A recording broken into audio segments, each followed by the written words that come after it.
Un souvenir qui m'avait amusé, on avait eu un monsieur qui est très connu, qui s'appelle Charlie Watt, et qui est venu compléter la maison de poupée de son épouse, avec elle d'ailleurs.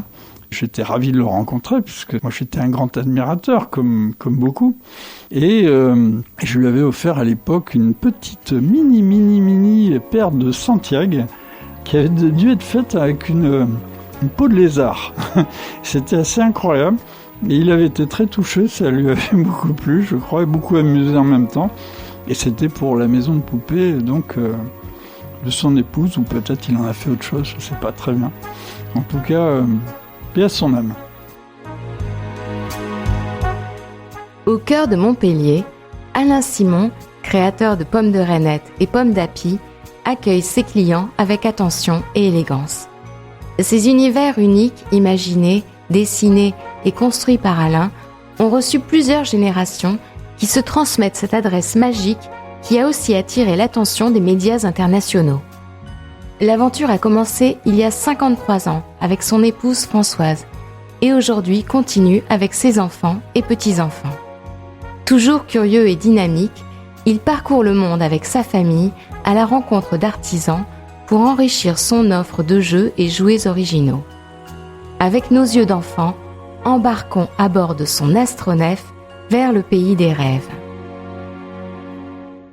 Mon enfance, c'était une enfance d'abord dans les Vosges, avec pas mal d'épreuves au niveau des études, un internat qui a duré un peu longtemps, mais surtout des échappées de temps en temps.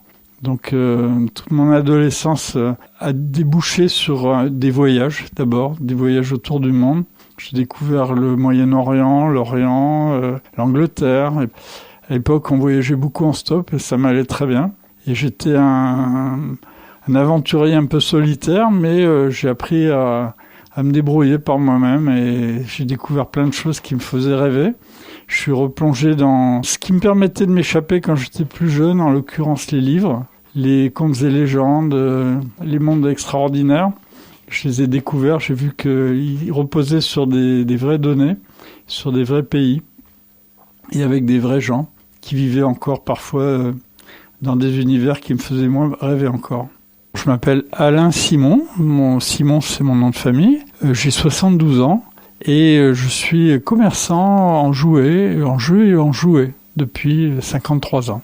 Et après je me suis installé dans le sud, après avoir été un nomade, j'ai découvert Montpellier où je suis venu faire des études d'archéologie et de dessin puisque j'étais surtout dessinateur par passion. Et donc, j'ai découvert mon épouse, tout simplement. Et puis, je suis resté là parce que Montpellier m'a semblé être la ville qui avait toutes mes attentes, en fait, qui faisait que j'étais à la fois dans le Midi, mais dans une ville pas trop grande, avec encore des artisans, avec un rythme qui était chaleureux. Et je me suis dit, c'est là où je vais vivre et où je vais créer le monde que j'ai envie de créer. Et donc, j'ai démarré avec mon épouse avec le départ, c'est-à-dire un voyage pour rassembler des idées et surtout la construction d'un univers mental qui allait accueillir des jeux, des jouets. Et Pomme d'Api est née de ce fait.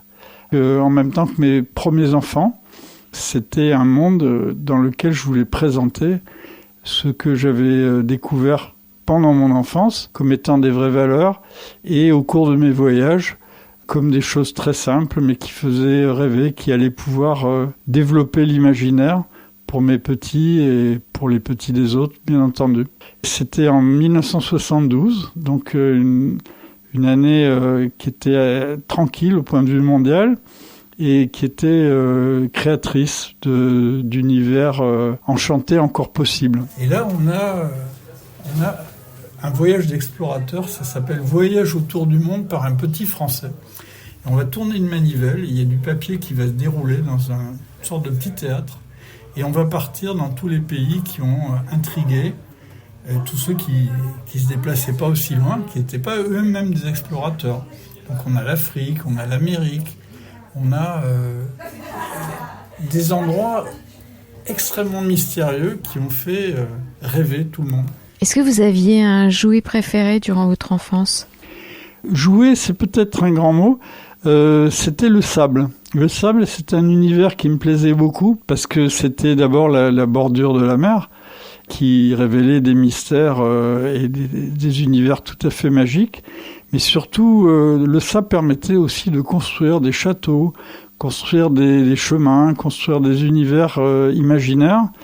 Et après les châteaux de sable, il y a eu les courses de petits vélos avec des billes qu'on construisait sur le bord de l'eau. Mais bon, j'avais bien sûr des jouets très simples, comme justement les billes, qui étaient des choses que je trouvais tout à fait magiques. Mais les jeux d'adresse de l'époque, c'était les osselets, c'était des balles de toutes sortes.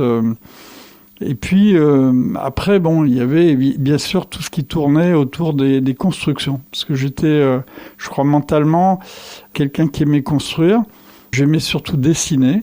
Le meilleur de mes jouets, c'était un crayon, tout simplement, parce qu'il me permettait de tracer des pistes de toutes sortes et des univers imaginaires que je rendais visibles et que je pouvais traduire et exprimer de façon rapide. J'aimais bien beaucoup travailler avec mes doigts, mes mains, et rendre tridimensionnel mon imaginaire.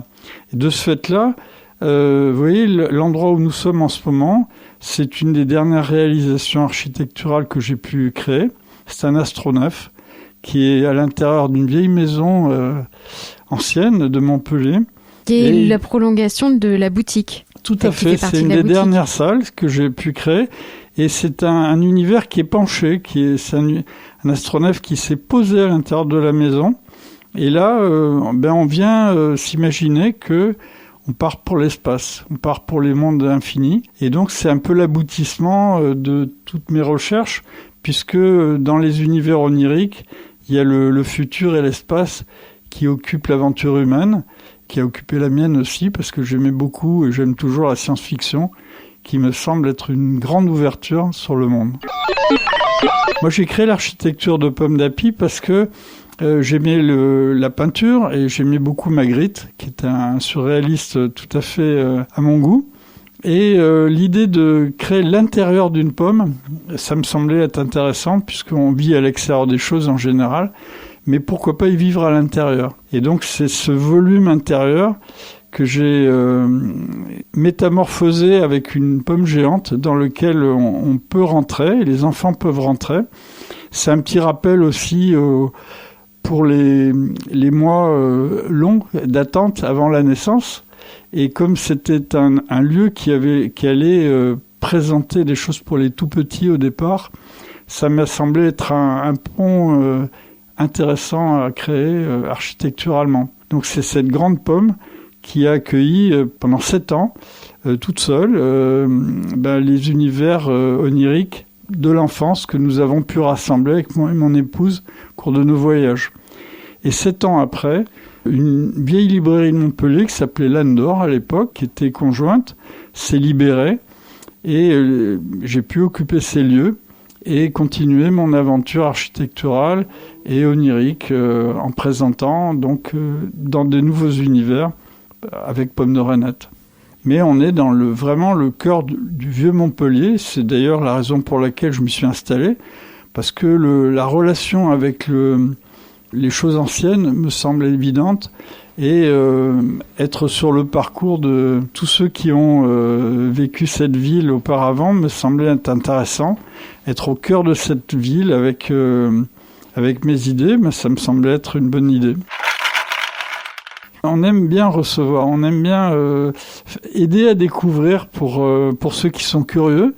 Je dis toujours que la curiosité, c'est pas un vilain défaut, mais c'est une qualité au contraire. Et ceux qui sont curieux, je les reçois avec grand plaisir. J'essaie de leur donner cette petite étincelle en plus qui va faire que ils vont comprendre qu'ils sont bien accueillis là et que c'est un monde qui les attendait depuis longtemps. En fait, on a toujours trouvé notre équilibre. Le fait qu'il y ait beaucoup ou peu de monde, ça n'a pas une grande une grande incidence, si vous voulez. Ça nous donne le temps de mieux recevoir ceux qui viennent. Et donc, on s'est toujours bien équilibré de ce point de vue-là. On n'a pas besoin d'avoir une foule énorme. Bon, de toute manière, je crois que ceux qui viennent ici, ils aiment bien en même temps être tranquilles aussi un petit peu. Des fois, il y a, je dirais, presque un peu beaucoup de monde à certains moments. Il y a souvent beaucoup de monde. Bon, mais on a toujours grand plaisir à recevoir évidemment tout le monde. Et quand les gens veulent venir, ils seront toujours bienvenus ici. Et vos meilleures années ? J'ai rien qui me vient à l'idée. Toutes mes années sont bonnes. Elles ont toutes été belles à leur façon. Hein. C'est vrai que vous avez raison. Il y a eu des années un peu curieuses. Les histoires de Covid, par exemple, où on devait mettre des sortes d'écrans là en plexi entre nous et les gens qui venaient nous voir, qui venaient masquer. C'était extrêmement étrange. Ça aurait pu tourner un peu plus drôle avec des masques originaux, mais là, franchement, ça avait un côté un peu morbide. On a eu hâte que ça finisse et c'est tant mieux que ça soit bien loin derrière. C'est un peu inventé, hein. Mon métier, c'est un métier que j'ai inventé au fur et à mesure. Je me sens pas vraiment commerçant, même si je réussis très bien dans ce domaine-là. C'est pas la chose la plus importante dans mon métier. Pour moi, c'est plus trouver, transmettre, faire un pont, partager mon plaisir à les rassembler, à les présenter. Est-ce que vous êtes déjà posé la question à quoi sert un jouet ? Oui, je me suis posé la question. Il sert tout simplement à rendre heureux et à faire découvrir le monde. Pour moi, c'est un objet qui est riche en transmission. Est-ce que vous avez un jouet préféré, un objet ou un jouet préféré ? J'aime beaucoup le gyroscope. Je trouve que c'est un jouet très intelligent. C'est d'ailleurs un instrument de physique au départ, qui est devenu un jouet. Et donc, c'est une sorte de toupie que l'on lance avec un fil et qui va prendre des positions dans l'espace tout à fait particulières. Et surtout, il nous rattache, avec les lois qu'il met en exergue, à la rotation de toutes les planètes qui sont autour de nous. Et ça nous donne cette compréhension de l'univers qui tourne devant nos yeux ou dans notre main. Et ça nous éloigne un peu les yeux vers les étoiles. Et ça, c'est très bien pour moi. C'est à la fois un jouet simple, donc basé sur le principe des toupies, mais en même temps qui nous emmène dans une technologie très futuriste. Il y a des générations qui reviennent et qui ramènent leurs enfants, voire leurs petits-enfants, et qui eux-mêmes sont venus dans un landau ou dans les bras de leur maman ou de leur papa. Ils ont une émotion parce que parfois se passe 10 ans, 20 ans, 30 ans avant qu'ils reviennent, parce qu'ils sont partis au loin, et ils ont une émotion toute particulière. Et souvent, je leur demande, mais comment c'est par rapport à votre imaginaire ? Comment vous l'avez réimaginé ? Et ils me racontent des trucs incroyables. Des fois, ils ont rajouté des pièces, ou ils ont fait des volumes, ils ont créé mentalement des volumes différents, ou c'est parti dans leurs rêves, et c'est parfait. C'est tout ce que nous aimons. Au maximum, on va être une dizaine. Hein. Et puis, dans les périodes plus calmes, on va être 5, on va dire. Hein, voilà. Selon, effectivement, il y a des périodes qui sont, par exemple, la période estivale, juillet-août, on va dire, où on a besoin d'être plus nombreux parce que, effectivement, il y a beaucoup de gens qui viennent nous voir ou nous revoir dans cette période, parce que Montpellier, c'est une ville où il y a énormément d'étudiants qui sont partis dans le monde entier et qui ont le grand plaisir de revenir sur la base de leurs études, sur le lieu de leurs études, et d'y amener leur famille parfois ou leurs amis, et de revenir nous voir, parce qu'ils nous ont connus, et on a tous les jours des gens qui expriment le plaisir de revenir sur leurs traces, et c'est très émouvant, et puis ils l'expriment très bien, et c'est charmant. Et après, il y a eu vos enfants qui ont grandi. Et après, mes enfants ont grandi, effectivement. Et donc, ils nous aidaient un petit peu de temps en temps. Et puis, de plus en plus fréquemment. Et maintenant, non seulement j'ai ma fille Lucie qui fait plus que m'aider, qui me seconde de façon très importante à Pomme d'Api, Et à Pomme de Reinette, j'ai mon fils Alexandre. Et là, au loin, là-bas, vous voyez Andy, qui est un de mes petits-fils. Ah oui. En fait, j'ai 7 petits-enfants. Ils sont tous plus beaux et plus gentils les uns que les autres. Ouais, c'est vrai. Ça bouge beaucoup. Ça finit souvent en jouant, d'ailleurs. On fait souvent des jeux à la fin d'un repas de famille. On aime bien ça, mais on aime bien jouer. C'est un peu notre métier, donc... c'est très animé, ça part dans tous les sens, ça rigole beaucoup. Il n'y a pas très longtemps, je crois qu'on était 18, ce qui était pas mal. Il y avait presque tous les pays qui étaient concernés, parce que on a nos enfants qui voyagent beaucoup. Et puis, ils ont eux-mêmes des enfants parfois, et puis des conjointes ou des conjoints qui sont loin. Tout ça, ça fait beaucoup de brassage et on est ravis. On aime le mouvement et on aime la famille et ce sont des très beaux moments. Et ils ont, je crois, bien compris dans quelle direction on avait envie d'aller. Non seulement ils nous aident, mais ça sera peut-être ceux qui vont prendre la suite du vaisseau. Alors, géographiquement, il y a Pomme d'Api, Pomme de Reinette juste à côté. Oui, il y a quelques mètres, en fait, qui éloignent les deux. Il y a tout simplement un couloir d'immeubles. Il y a 2 portes d'entrée, si je puis dire. Mais c'est vraiment la même aventure. Et puis, Pomme de Reinette et Pomme d'Api, c'est une petite chanson que tous les enfants connaissent. Et donc, l'un ne va pas sans l'autre, évidemment. Donc, en ce qui concerne la transmission, on peut dire que de votre côté, c'est réussi. Oui, je pense que c'est réussi. De toute façon, la transmission, elle se fait mentalement avec tous nos visiteurs. Les 2 petits violonistes, ça c'est Choucault, c'était des arts de la mécanique. Ils ont fait vraiment d'une ingéniosité, c'est incroyable. Moi, je suis baba à chaque fois que je vois ça. Vous faites les salons ensemble ou vous on avez fait plus les besoin salons ensemble. Là, oui. On était en Allemagne ensemble avec mon fils, ma fille justement, Lucie.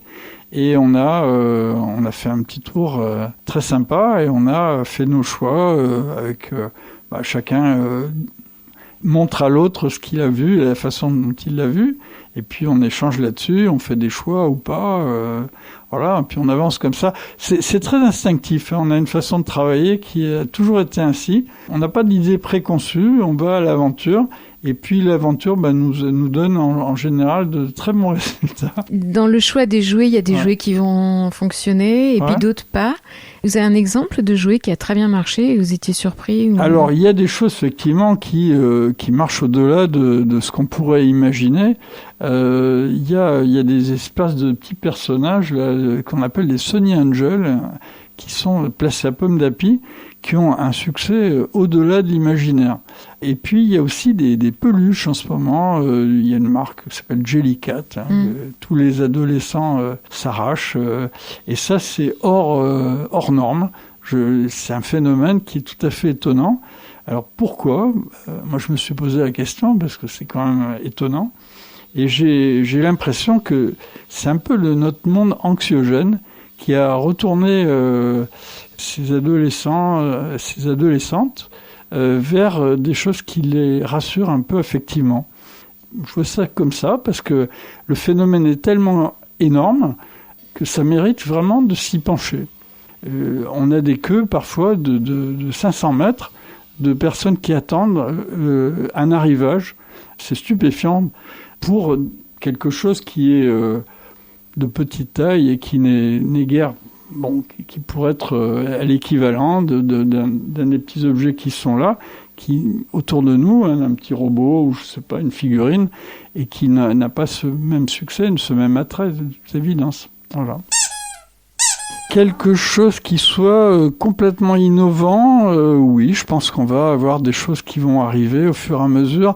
Moi, j'ai découvert une construction, parce que j'aime bien les constructions, et c'est sur le thème d'Alice au Pays des Merveilles. Et c'est quelque chose qui est très très beau comme dessin et comme idée, et c'est à construire. Ça fait partie des booknotes. C'est un univers qui a beaucoup de succès chez nous. Ce sont une sorte de construction qu'on peut coincer dans une bibliothèque qui s'éclaire. Une sorte de puzzle tridimensionnel où on crée soi-même son petit univers dans lequel on rentre. Alors il y a des jeux de miroirs parfois, ça donne envie d'y vivre et d'y rêver. Et celui qu'on attend, là, sur le thème d'Alice au Pays des Merveilles, je crois qu'il va émerveiller plus d'un, et plus d'une. Ah oui, c'est sympa ça. Alors, entre ça et ça, tu préfères laquelle? Attends, celle-là? Il y a du rose. Oui, mais sa couleur préférée, c'est le violet. Un souvenir qui m'avait amusé, on avait eu un monsieur qui est très connu, qui s'appelle Charlie Watt, qui était venu avec son épouse. C'est un batteur des Rolling Stones, hein. C'est un monsieur qui est un grand monsieur qui est plus de ce monde malheureusement, et qui est venu compléter la maison de poupée de son épouse, avec elle d'ailleurs. Ils avaient une maison, je crois, dans les Cévennes à l'époque. Et puis j'étais ravi de le rencontrer, puisque moi j'étais un grand admirateur, comme beaucoup. Et je lui avais offert à l'époque une petite mini paire de Santiago qui avait dû être faite avec une peau de lézard. C'était assez incroyable. Et il avait été très touché, ça lui avait beaucoup plu, je crois, et beaucoup amusé en même temps. Et c'était pour la maison de poupée, donc de son épouse, ou peut-être il en a fait autre chose, je ne sais pas très bien. En tout cas, paix à son âme. C'est-à-dire, ou bien j'ai collectionné les pièces les plus rares, ou les plus grandes. J'ai par exemple le plus grand bateau du monde. Il y en a 2 autres, mais qui ont été complètement restaurés. C'est-à-dire, mais cette pièce est unique au monde du fait qu'elle est absolument dans son état d'origine. Alors, comme vous voyez, c'est une pièce énorme. C'est vraiment le plus grand bateau jouet qui n'ait jamais été produit. Il fonctionne pratiquement une demi-heure sur l'eau, je l'ai déjà essayé. Alors nous avons là des canons qui fonctionnent, eux, à la poudre. On les chargeait de poudre, donc de fusil, et la mèche brûlait lentement, et quand elle touchait la poudre, pop, ça tirait. Oui, j'adore Tommy Ungerer. Bien sûr, Tommy Ungerer, c'est d'ailleurs un grand collectionneur de jouets.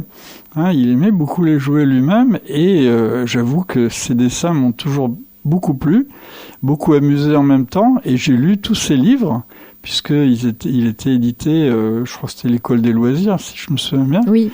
Et j'ai lu tous ses livres à mes enfants, et le soir, pour les endormir ou pour les éveiller aux belles choses plutôt, je leur racontais l'histoire de l'ogre de Zeralda ou les trois brigands, etc.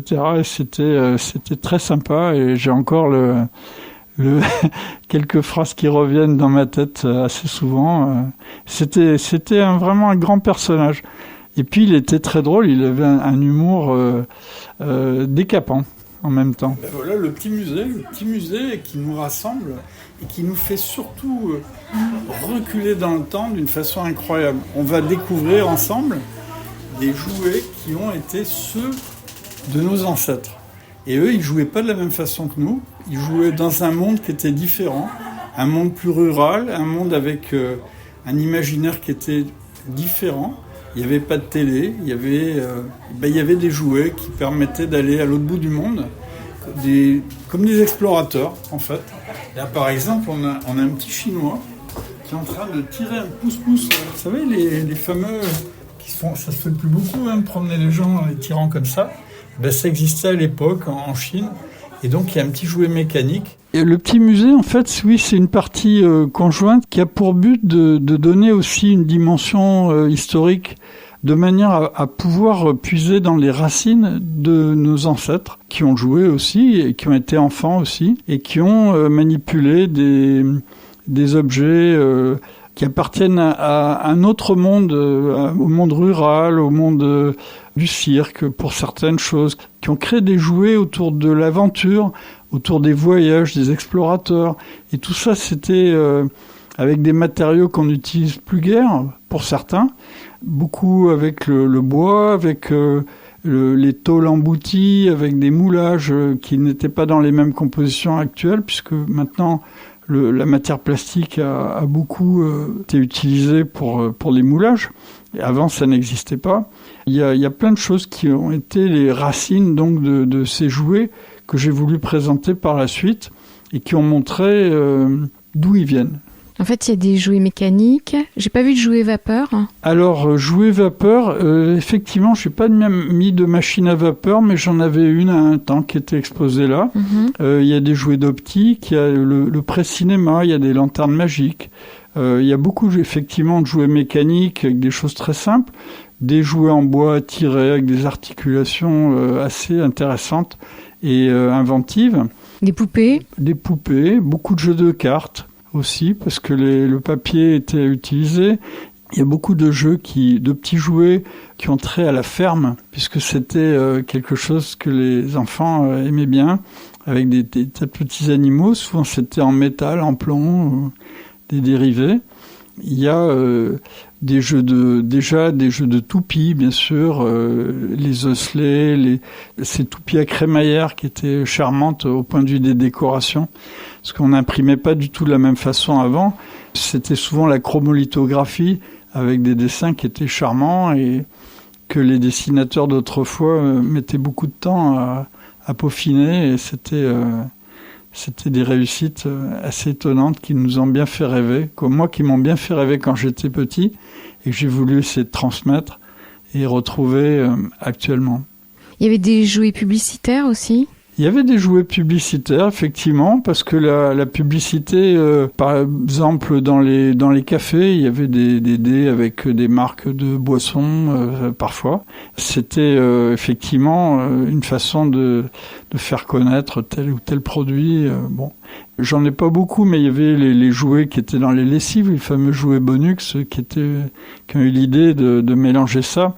Et c'était des jouets qu'on connaissait quand on était enfant, qui nous amusaient bien, comme maintenant il y en a encore qui ont suivi cette ligne. Ça c'est magnifique aussi. Ah oui. Ça c'est une petite machine à coudre, et c'est une vieille dame qui habitait en Afrique, je sais plus quel pays exactement, qui avait eu ça, ça lui avait été offert quand elle était enfant. Elle en avait eu un usage incroyable, et elle avait tout un tas de souvenirs autour de ça, et elle nous en a fait cadeau. Et c'est la plus jolie machine à coudre d'enfant que j'ai jamais vue. C'est Singer, c'est une grande marque qui existe, je crois, et qui permettait donc vraiment pour un enfant de faire de la couture. Ah oui, il y a un très joli musée du jouet à Figueras. Je trouve très, très intéressant. On en avait un, et tiens, d'ailleurs c'est une aventure dont je parlais il n'y a pas très longtemps. On en avait un à Canet-Plage qui s'appelait le musée du Père Noël il y a un certain temps. Et j'ai appris que non seulement il a fermé, puis il avait été monté, je crois, par Séguéla et un maire du coin. Tout ça, je me suis posé la question, mais où sont passés tous ces jouets merveilleux ? Et j'ai lancé des recherches, et très récemment, j'ai appris que l'ensemble de la collection aurait, je dis bien aurait, parce que j'attends confirmation, aurait été cédé pour un franc symbolique ou un euro symbolique à un Vosgien. Je ne sais pas où, ni quand, ni quoi, ni pourquoi, mais tout ça m'a semblé une drôle d'aventure, parce qu'il y avait des jouets extraordinaires dans cet endroit qui m'avaient bien fait rêver. Mais bon, des jouets, il y en a anciens. Il y en a à Pézenas aussi, pas très loin. Et puis, il y a à Paris, il y a quand même de très très jolies choses qui sont cachées si on veut bien ouvrir les portes secrètes. Et il y a la collection de jouets de Tommy Ungerer à Strasbourg. À Strasbourg, tout à fait, oui, c'est ça. Et je conseille tout le monde d'aller y jeter un petit œil en passant à Strasbourg, qui est une fort belle ville. C'est celle où j'ai fini mes études, d'ailleurs, juste avant de venir à Montpellier. Et j'ai beaucoup aimé la petite France. Oui. Son ambiance romantique. Ben voilà, merci. Vous n'avez pas des jouets à me faire écouter Le mieux pour écouter, ça va être les boîtes à musique. Si vous voulez faire une petite pause, je vous la ramène ici. On la met en route. C'est parti.